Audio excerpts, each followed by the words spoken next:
ನಮಸ್ಕಾರ. ನಿಜ ಕನ್ನಡ ನ್ಯೂಸ್ನ ಈ ವಿಶೇಷ ವಿಶ್ಲೇಷಣೆಗೆ ಸ್ವಾಗತ. ಇಂದು ನಾವು ಅಸ್ಸಾಂ ಚುನಾವಣೆಯ ಬೃಹತ್ ಜನಾದೇಶವನ್ನು ಲಭ್ಯವಿರುವ ಮೂಲ ಮಾಹಿತಿಯ ಆಧಾರದ ಮೇಲೆ ಎಳೆಯಾಗಿ ಬಿಡಿಸಿ ನೋಡಲಿದ್ದೇವೆ. ಇದು ಕೇವಲ ಅಂಕಿ ಅಂಶಗಳನ್ನು ಒಪ್ಪಿಸುವ ವರದಿಯಲ್ಲ, ಬದಲಾಗಿ ರಾಜ್ಯದ ರಾಜಕೀಯ ಭವಿಷ್ಯದ ಸ್ಪಷ್ಟ ಚಿತ್ರಣ ನೀಡುವ ಪ್ರಯತ್ನ. ಬನ್ನಿ, ನೇರವಾಗಿ ವಿಷಯಕ್ಕೆ ಹೋಗೋಣ. ನಮ್ಮ ಮುಂದಿರುವ ಮೊದಲನೇ ಮತ್ತು ಅತ್ಯಂತ ಪ್ರಮುಖ ಸಂಖ್ಯೆ 102. ಹೌದು, ಇದು ಸತತ 3ನೇ ಬಾರಿಗೆ ಅಧಿಕಾರವನ್ನು ಭದ್ರವಾಗಿ ಉಳಿಸಿಕೊಳ್ಳಲು ಎನ್ಡಿಎ ಮೈತ್ರಿಕೂಟ ಗಳಿಸಿದ ಸ್ಥಾನಗಳ ಬೃಹತ್ ಸಂಖ್ಯೆ. ಆಡಳಿತ ವಿರೋಧಿ ಅಲೆಯ ಎಲ್ಲಾ ಲೆಕ್ಕಾಚಾರಗಳನ್ನು ತಲೆ ಕೆಳಗಾಗಿಸಿದ ಒಂದು ಐತಿಹಾಸಿಕ ಸಾಧನೆ ಇದು. ಇದೊಂದು ಸಾಧಾರಣ ಗೆಲುವಲ್ಲವೇ ಅಲ್ಲ, ಬದಲಾಗಿ ಭಾರೀ ಬಹುಮತದ ಜನಾದೇಶ. ಈ ಸಂಪೂರ್ಣ ಬಹುಮತವು ರಾಜ್ಯ ವಿಧಾನಸಭೆಯ ರಾಜಕೀಯ ಶಕ್ತಿಗಳ ಸಮತೋಲನವನ್ನು ಹೇಗೆ ನಾಟಕೀಯವಾಗಿ ಮರುರೂಪಿಸುತ್ತದೆ ಅನ್ನೋದೇ ಇಂದಿನ ಕುತೂಹಲ. ಗೆಲುವಿನ ಅಗಾಧತೆಯನ್ನ ಒಮ್ಮೆ ಊಹಿಸಿಕೊಳ್ಳಿ. ಒಟ್ಟು 126 ಸ್ಥಾನಗಳ ಅಸ್ಸಾಂ ವಿಧಾನಸಭೆಯಲ್ಲಿ ಎನ್ಡಿಎ ಬರೋಬ್ಬರಿ 102 ಸ್ಥಾನಗಳನ್ನು ತನ್ನದಾಗಿಸಿಕೊಂಡಿದೆ. ಅಂದರೆ ವಿರೋಧ ಪಕ್ಷಗಳಿಗೆ ಕೇವಲ 24 ಸ್ಥಾನಗಳು ಮಾತ್ರ ಉಳಿದುಕೊಂಡಿವೆ. ಇದು ವಿಪಕ್ಷಗಳ ಪಾಲಿಗೆ ಎಷ್ಟೊಂದು ದೊಡ್ಡ ಮಟ್ಟದ ಪೆಟ್ಟು ಅಂತ ನಾವಿಲ್ಲಿ ಸುಲಭವಾಗಿ ಅರ್ಥ ಮಾಡಿಕೊಳ್ಳಬಹುದು. ಇಲ್ಲಿ ನಿಜಕ್ಕೂ ಕುತೂಹಲ ಕೆರಳಿಸುವ ಅಂಶವೆಂದರೆ ಎನ್ಡಿಎ ಮೈತ್ರಿಕೂಟದ ಆ 102 ಸ್ಥಾನಗಳನ್ನು ಹೇಗೆ ನಿಖರವಾಗಿ ಹಂಚಿಕೊಳ್ಳಲಾಗಿದೆ ಎಂಬ ಗಣಿತದ ಲೆಕ್ಕಾಚಾರ. ಮೈತ್ರಿಕೂಟ ಮತ್ತು ವಿರೋಧ ಪಕ್ಷಗಳ ಸಾಲಿನಲ್ಲಿ ಯಾರು ಎಷ್ಟು ಸ್ಥಾನಗಳನ್ನು ಗೆದ್ದಿದ್ದಾರೆ ಅಂತ ಸ್ವಲ್ಪ ಒಳಹೊಕ್ಕು ನೋಡೋಣ.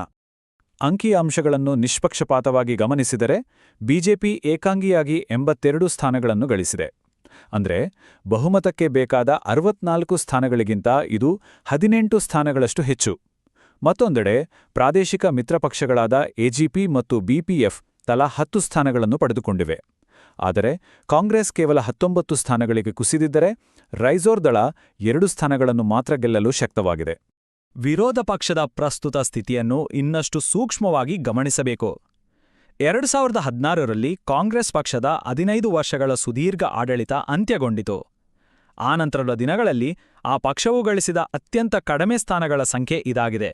ಇದು ಅವರ ರಾಜಕೀಯ ಹೋರಾಟಕ್ಕಾದ ಬಹುದೊಡ್ಡ ಹಿನ್ನಡೆ ಅಂತಾನೆ ಹೇಳ್ಬೋದು.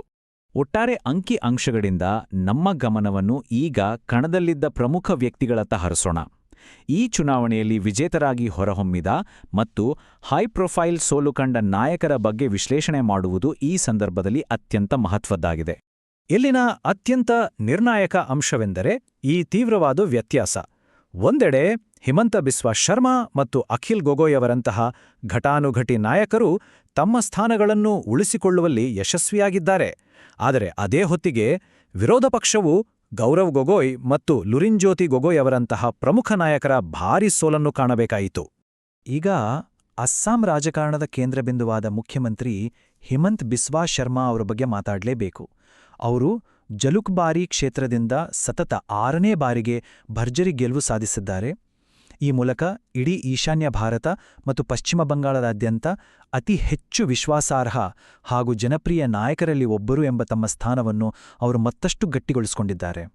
ಚುನಾವಣಾ ಅದೃಷ್ಟದ ಮತ್ತೊಂದು ಮಗ್ಗುಲನ್ನು ನೋಡುವಾಗ ಎದುರಾಗುವ ನಿರ್ಣಾಯಕ ಸಂಖ್ಯೆ 23,182.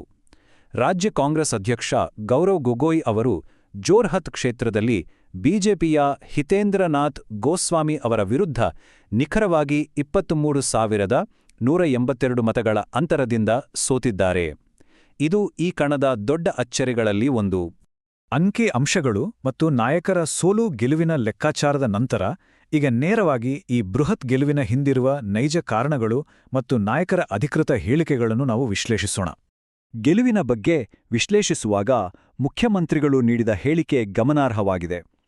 ಹಿಂದೂಗಳು ಅಭ್ಯರ್ಥಿಗಳನ್ನು ಆಯ್ಕೆ ಮಾಡುವ ಸ್ಥಿತಿಯಲ್ಲಿರುವ ಎಲ್ಲಾ ಸ್ಥಾನಗಳನ್ನು ಒಂದನ್ನು ಹೊರತುಪಡಿಸಿ ನಾವು ಗೆದ್ದಿದ್ದೇವೆ ಎಂದು ಅವರು ಹೇಳಿದ್ದಾರೆ. ಜೊತೆಗೆ ಚುನಾವಣಾ ಭರವಸೆಗಳನ್ನು ಈಡೇರಿಸುವ ವಾಗ್ದಾನವನ್ನು ಮಾಡಿದ್ದಾರೆ. ಮತ್ತೊಂದೆಡೆ ರಾಜ್ಯ ಬಿಜೆಪಿ ಅಧ್ಯಕ್ಷ ದಿಲೀಪ್ ಸೈಕಿಯಾ ಅವರ ಈ ಹೇಳಿಕೆಯನ್ನು ಕೂಡ ನಾವು ಗಮನಿಸಬೇಕು. ಎನ್ಡಿಎಯ ಈ ಯಶಸ್ಸಿಗೆ ಅಭಿವೃದ್ಧಿಯತ್ತ ಅವರ ಗಮನ ಮತ್ತು ಅಕ್ರಮ ವಲಸಿಗರ ಹಾವಳಿಯಿಂದ ಸ್ಥಳೀಯ ಸಮುದಾಯವನ್ನು ರಕ್ಷಿಸುವ ಬದ್ಧತೆಯೇ ಮುಖ್ಯ ಕಾರಣ ಎಂದು ಅವರು ವಿಶ್ಲೇಷಿಸಿದ್ದಾರೆ. ಸೈಕಿಯಾ ಅವರು ಸ್ಪಷ್ಟಪಡಿಸಿದ ಮತ್ತೊಂದು ಪ್ರಮುಖ ಅಂಶವೆಂದರೆ ಮೈತ್ರಿ ಧರ್ಮ. ಬಿಜೆಪಿ ತನ್ನಷ್ಟಕ್ಕೆ ತಾನೇ ಬಹುಮತದ ಗಡಿಯನ್ನು ಸುಲಭವಾಗಿ ದಾಟಿದ್ರೂ ಪ್ರಾದೇಶಿಕ ಮೈತ್ರಿ ಪಕ್ಷಗಳಾದ ಎಜಿಪಿ ಮತ್ತು ಬಿಪಿಎಫ್ ಜೊತೆಯಲ್ಲೇ ಸೇರಿ ಆಡಳಿತ ಮುಂದುವರಿಸುವ ಉದ್ದೇಶವನ್ನು ಅವರು ಬಹಳ ಸ್ಪಷ್ಟವಾಗಿ ವ್ಯಕ್ತಪಡಿಸಿದ್ದಾರೆ.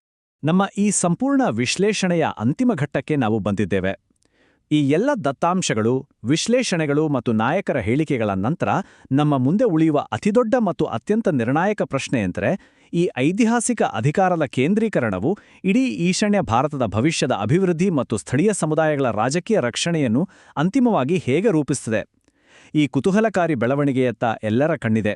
ಮೂಲ ದತ್ತಾಂಶಗಳ ಆಧಾರಿತ ನಿಜ ಕನ್ನಡ ನ್ಯೂಸ್ನ ಈ ಸಮಗ್ರ ವಿವರಣೆಯು ನಿಮಗೆ ಇಡೀ ಪ್ರಕ್ರಿಯೆಯನ್ನು ಸ್ಪಷ್ಟವಾಗಿ ಅರ್ಥಮಾಡಿಕೊಳ್ಳಲು ನೆರವಾಗಿದೆ ಎಂದು ಭಾವಿಸುತ್ತೇವೆ. ಮತ್ತೊಂದು ಆಸಕ್ತಿದಾಯಕ ವಿಶ್ಲೇಷಣೆಯೊಂದಿಗೆ ಮತ್ತೆ ಭೇಟಿಯಾಗೋಣ.